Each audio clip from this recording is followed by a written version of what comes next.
po. Ako, si Don Custodio, Dean Salazar, T. Sanchez de Monteredondo. Sino ang mga nagsasabi sa inyo, mahirap ang mamahala? Ang tanging kailangan ng naman ay tamang diskurso at siyempre, ang aking tanyag na buhay na tita. Ang mga idyong ito ay tila kabataan kailangang gabayan. Gusto raw nila magpatayo ng Akademya ng Wilo Castilla? Isang kalokohan. Hindi ba nila naisip kapag natuto silang magsalita ng ating wika, magsisimula silang makipagtalo sa atin, mawawala ang distansya. Ang kailangan nila ay hindi karunungan, kundi disiplina sa ilalim ng ating mga kamay. At ako ay naniniwalang may mga taong ipinanganak para matutos at ang iba ay para sumunod.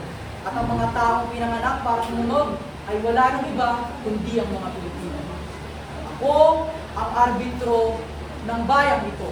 Bawat desisyon ko ay pinag-isipan sa pagitan ng mga praile at ng pamahalaan. Ako ang sulay. Sinasabi nilang isa akong liberal. Ako siyempre, pero liberal na may limitasyon. Gusto ko rin naman ang pagbabago, pero yung pagbabago, ako ang nagdikta. Katulad ng panukala ko sa Ilocati, ang pag-aalaga ng mga ibig. Napakasimple, napakatalino. Hindi na kailangan gumastos ng malaking pera para sa mga tulay, kundi mismo ang kalikasan ng solusyon. Don Custodio, naghihintay na sila.